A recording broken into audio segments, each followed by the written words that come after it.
Engagé volontaire sous-officier. Votre appartenance à la promotion adjudant-chef piquant est symbolisée par votre insigne. Cet insigne évoque le parcours et les valeurs de votre parrain. Sa forme est celle typique de l'insigne de votre école, l'École nationale des sous-officiers d'active. Le point armé d'un glaive représente votre formation de sous-officier. Le fond de l'insigne est le camouflage caractéristique des troupes de montagne. Une forme verte au contour de la carte d'Afghanistan évoque le contexte de sa mort au combat. Au centre, la lettre T est le symbole de la spécialité de votre parrain, transmetteur radiographiste. En partie haute, les sommets évoquent les troupes de montagne ainsi que les monts Pamir. Le brevet de chef de détachement de haute montagne enserre l'insigne de l'unité de recherche humaine. Ces deux bataillons de cœur apparaissent, l'insigne du 13e BCA et la devise du 7e BCA, de fer et d'acier. La Légion d'honneur orne le côté droit de l'insigne, le ruban de la valeur militaire le côté gauche. Le nom adjudant-chef piquant venant s'y inscrire en capitale noire.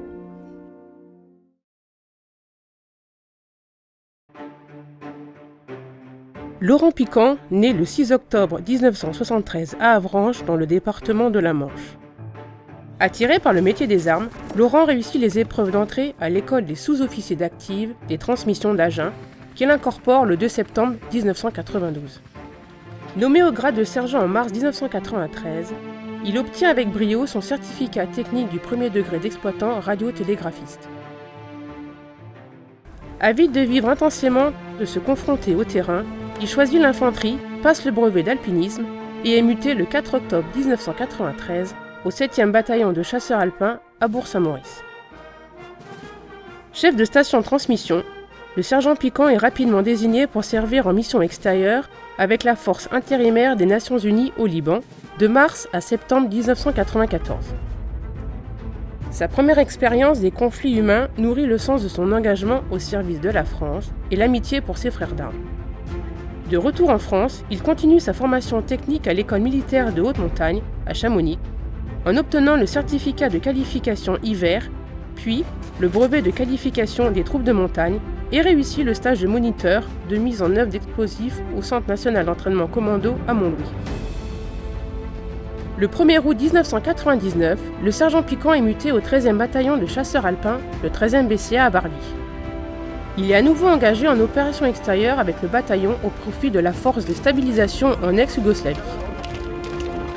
Son professionnalisme, son exigence avec lui-même et sa parfaite rectitude morale lui valent une lettre de félicitations du commandant de la SFOR. Le 1er juillet 2000, il est nommé au grade de sergent-chef et devient titulaire du brevet de technicien supérieur de télécommunications dans la filière radiographiste. Alors chef de la cellule radio de la section renseignement URH, l'élite du bataillon, il force l'estime de ses chefs et la reconnaissance de ses pairs par sa volonté sans faille et ses remarquables compétences dans l'accomplissement de ses missions. De retour d'ex-Yougoslavie, ce soldat montagnard dans l'âme retrouve le MHM et la voie des cimes pour se perfectionner plus encore. Il se confronte à nouveau avec pugnacité à l'extrême rigueur des terrains d'altitude et parfait sa formation en réussissant le brevet de chef de détachement de haute montagne en août 2001. Entre 2001 et 2005, le sergent-chef Piquant est engagé à 2 reprises au Kosovo ainsi qu'en République de Côte d'Ivoire.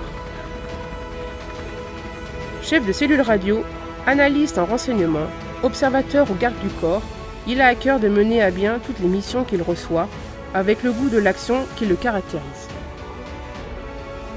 Il est nommé au grade d'adjudant et le chef d'état-major des armées lui adresse une lettre de félicitations. En quelques années, ce soldat hors du commun est devenu une référence du bataillon. Sa constante bonne humeur, sa sérénité face à l'adversité, ses compétences avérées, son aisance à dédramatiser les situations les plus délicates ont imposé naturellement comme un véritable meneur d'hommes. Admis parmi les meilleurs à force de ténacité et d'exemplarité, l'adjudant Piquant devient en septembre 2005 chef d'équipe URH et reçoit une lettre de félicitations du colonel Morin, commandant le 13e bataillon de chasseurs alpins. Le 9 septembre 2007, l'adjudant Piquant part pour la 6e fois en mission extérieure, cette fois-ci comme sous-officier opération au sein du détachement des équipes de liaison et de conseillers tactiques et techniques de Kandak, dans le cadre de l'opération Pamir en Afghanistan. le groupement Commando Montagne arme les équipes de liaison et d'accompagnement opérationnel auprès de l'armée nationale afghane. Le 21 septembre 2007, il participe au premier déploiement opérationnel de son groupement pour une mission dans les massifs montagneux. L'adjudant Piquant et son équipe se déplacent alors dans les faubourgs de la capitale afghane lorsqu'à la sortie ouest de Kaboul, son véhicule de l'avant blindé est soudainement percuté par une voiture piégée. L'adjudant Piquant, en tourelle lors de l'explosion, décède sur le coup. Le 25 septembre, une cérémonie des plus solennelles et des plus émouvantes s'est tenue sous la présidence du ministre de la Défense, en présence du chef d'état-major des armées, du chef d'état-major de l'armée de terre et de ses camarades venus nombreux lui rendre un dernier hommage. La croix de la valeur militaire avec palme de bronze lui est décernée, puis est nommé au grade d'adjudant-chef à titre posthume.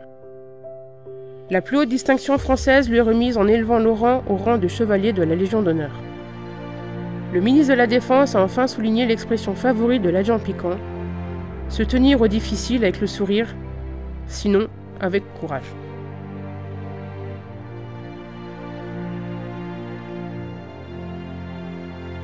Engagé volontaire sous-officier de la promotion adjudant-chef Piquant. Votre parrain a démontré continuellement, lors de son engagement sur de nombreux théâtres d'opération, des compétences et une disponibilité peu communes. Tout au long de sa carrière, tournée vers l'engagement opérationnel, il n'a cessé de progresser. Prenez donc exemple sur la constance et la plénitude de son engagement, en vous rappelant que votre parrain n'a jamais reculé devant la difficulté ou face à une situation complexe. Comme lui, ayez à cœur de commander votre groupe avec exigence et bienveillance, comme il l'a fait tout au long de sa carrière avec ses hommes. Suivez le chemin qu'il vous laisse en héritage.